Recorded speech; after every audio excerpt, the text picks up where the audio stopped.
क्या ऐसा कोई हेल्थ इश्यूज़ हो सकता है जिससे आपको सोशल एंग्ज़ायटी हो या फिर बाहर का खाना खाना आप बिल्कुल ही बंद कर दें? यस। फाइल्स, जो कि बहुत कॉमन है और लोग जनरली इसको स्टार्टिंग में तो अवॉइड करते हैं, तब तक अवॉइड करते हैं जब तक ऐसी नौबत ना आ जाए कि इसको सर्जरी करना पड़े। तो पहले मैं बताती हूँ कि फाइल्स होता क्या है? ये क्लस्टर है टिश्यूज़ का, कनेक्टिव टिश्यूज़ का, वेस्कुलर टिश्यूज़ का और स्मूथ मसल्स का जो आपके एनल्स के सराउंडिंग में रहते हैं। ये जनरली 2 तरह के होते हैं, internal piles and external piles जिसे हम मेडिकल टर्म में हेमोरॉइड्स भी बोलते हैं। इंटरनल पाइल्स जो होता है वो इतना पेनफुल कंडीशन नहीं होता बट इसमें ब्लीडिंग बहुत होती है और जो एक्सटर्नल पाइल्स होता है ये बहुत पेनफुल कंडीशन होता है। इसमें आपके एनल रीजन में स्वेलिंग हो जाती है, इन्फ्लामेशन होता है, इचिंग होता है, पेन होता है और बार बार रब या स्ट्रेन करने की वजह से पेशेंट जो है सिट बैठने में भी डिस्कम्फर्ट फील करता है। सो ये होता क्यों है? आजकल एक बहुत कॉमन फंडा निकला है कि आप वॉशरूम में या रेस्टरूम में जब भी जाते हो तो मोबाइल यूज़ करते हो या न्यूज़पेपर पढ़ते हो या फिर कई लोगों की तो आदत होती है बुक पढ़ने के लिए। तो जितना ज़्यादा आप बाउल मूवमेंट्स के लिए टाइम लगाएँगे, पाइल्स होने के चांसेस उतना ज़्यादा है। सेकंड रीज़न होता है बाउल मूवमेंट्स के टाइम आप बहुत ज़्यादा स्ट्रेन आउट करते हो। थर्ड है आपके खाने में फाइबर्स की कमी है या फिर आप पानी बहुत कम पीते हैं। फोर्थ रीज़न है अगर आपको क्रॉनिक कॉन्स्टिपेशन है या फिर क्रॉनिक डायरिया है।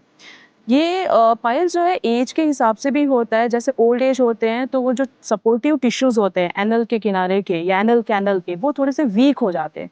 उसके वजह से भी चांसेस होते हैं कि पाइल्स हो। अब किस कंडीशन में आपको डॉक्टर के पास जाना चाहिए या फिर ऐसा कौन-सा कंडीशन होता है हेमोरॉइड्स का जिसमें सर्जरी करने की भी नौबत आती है? सो पहला है कि हम जनरली अगर घर पे होम रेमेडी कर रहे हैं और 7-8 दिन या 10 दिन के अंदर ब्लीडिंग पाइल्स रुक जा रहा है या पेनफुल कंडीशन नहीं है, उस कंडीशन में तो ठीक है, आप होम रेमेडी से काम चला सकते हैं। लेकिन स्टिल अगर आपको पेन है, इचिंग है, इन्फ्लेमेशन है या ब्लीडिंग हो रहा है, उस कंडीशन में आपको डॉक्टर के पास जाना चाहिए क्योंकि देयर इज़ अ चांसेस कि अल्सरेटिव कोलाइटिस हो सकता है या क्रॉन्स डिज़ीज़ हो सकता है या रेक्टल कैंसर हो सकता है या फिर आपको एनल कैंसर हो सकता है। जनरली डॉक्टर जो है ग्रेड 3 एंड ग्रेड 4 में ही इसको सर्जरी के लिए ही बोलते हैं, जब इन्फ्लेमेशन या इन्फेक्शन बहुत ज़्यादा फैला होता है। लेकिन अगर मैं आपको ये कहूँ कि हमने 5 लोटस में ग्रेड 3 एंड ग्रेड 4 पाइल्स को भी ठीक किया है तो yes, we have treated those patient जिनका मल्टीपल टाइम ऑपरेशन हुआ है लेकिन फिर भी स्टिल उनको पाइल्स हो जा रहा था। इनफैक्ट अभी हाल ही में तो एक ऐसे पेशेंट्स आए थे जिनको कंटिन्यूअस ब्लीडिंग था, चाहे वो स्टूल पास करने के लिए बैठे या ना बैठे, उस कंडीशन को भी हमने मिनिमम 8 to 10 डेज में ठीक किया है। जब मैं नेचुरोपैथी ट्रीटमेंट्स की बात करती हूँ, नेचुरोपैथी में जो सबसे पहले हम टारगेट करते हैं पाइल्स या हेमोरॉइड्स के लिए वो है आपका डाइजेस्टिव सिस्टम।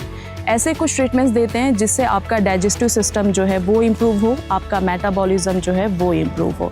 तो सबसे पहले आता है सीड्स बाथ, जो कि 15 से 20 मिनट के लिए दिया जाता है और वो आप घर पे भी कर सकते हैं। कुछ नहीं करना है, एक टब लेना है जिसमें नेवल रीजन तक पानी होना चाहिए और वो थोड़ा पानी गुनगुना हो और आपके एनल को कॉन्ट्रैक्शन एंड रिलैक्सेशन करना है 15 से 20 मिनट तक। सेकेंड ट्रीटमेंट जो होता है वो है hot and cold compress to abdomen, या फिर आप 20 मिनट के लिए कोल्ड कॉम्प्रेस रख सकते हैं पेट के ऊपर। एनल रीजन में दिन में कम से कम 2 से 3 बार या 5 बार हॉट कॉम्प्रेस देना है। ये वहाँ के इन्फ्लामेशन को रिड्यूस करने में हेल्प करता है। प्लस आप मड पैक भी ले सकते हैं अपने पाइल्स को रिड्यूस करने के लिए। पहला है कि कभी भी अगर आप वॉशरूम जाते हैं तो मोबाइल या फिर पढ़ाई उस टाइम ना करें या न्यूज़पेपर ना पढ़ें क्योंकि आपका फोकस जो है कहीं और चला जाता है। सेकंड है वॉशरूम के टाइम आपको ज़्यादा स्ट्रेन नहीं करना है, ज़्यादा से ज़्यादा पानी पीना है आपको, बाहर का खाना अवॉइड करना है जैसे कि बहुत ज़्यादा जंक आइटम हो गया या स्पाइसी फूड हो गया या प्रोसेस्ड मीट हो गया क्योंकि उसमें लो इन फाइबर होता है और वो हाई इन सोडियम होता है, अगेन वो कॉन्स्टिपेशन कॉज करता है।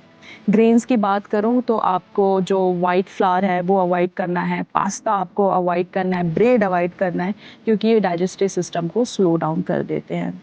अब बात आती है कि क्या खाना चाहिए। आप जिस किसी से भी मिलेंगे वो आपको बोलेंगे कि आप ज़्यादा से ज़्यादा फाइबर्स लें, लेकिन कौन से फाइबर्स लेनी चाहिए अगर आपको पाइल्स है? फाइबर्स एक्चुअली 2 तरह के होते हैं, एक है सॉल्युबल फाइबर्स और सेकंड है non soluble fibres. Soluble fibres जो होता है आपके डाइजेस्टिव सिस्टम में जेल फॉर्म करता है जो कि डाइजेशन के लिए हेल्प करता है और वो गट बैक्टीरिया फ्रेंडली होता है। नॉन सॉल्युबल फाइबर्स जो होता है वो आपके स्टूल को बल्क अप करने के लिए हेल्प करता है। सो पहले बात करती हूँ मैं वेजिटेबल्स के बारे में, जैसे कि केल हो गया, ब्रोकली हो गया, रेडिश हो गया। इसमें दोनों तरह के फाइबर्स होते हैं, soluble and non soluble fibres. Second आता है आपका रूट वेजिटेबल्स, जिसमें आता है आपका कैरेट है, बीट रूट है, स्वीट पोटैटोज है। ये गट फ्रेंडली फाइबर्स होते हैं। थर्ड आता है आपके ग्रेन्स। ग्रेन्स में क्या क्या चीज़ है जो आप ले सकते हैं? सो फर्स्ट आता है आपका ब्राउन राइस, किनोआ, बार्ली, और सबसे बेस्ट होता है ओट्स। यस, सबसे बेस्ट होता है ओट्स, क्योंकि इसमें बीटा ग्लूकेन होता है जो कि एक्ट करता है एज अ प्रीबायोटिक, जो कि गट फ्रेंडली होता है। So just follow this simple rules and आप आराम से अगर ये सारी चीज़ें फॉलो करेंगे तो आपको सर्जरी कराने की ज़रूरत नहीं पड़ेगी। बट हाँ, अगर आपका काफ़ी टाइम से ये ठीक नहीं हो रहा है तो प्लीज़ विजिट टू डॉक्टर।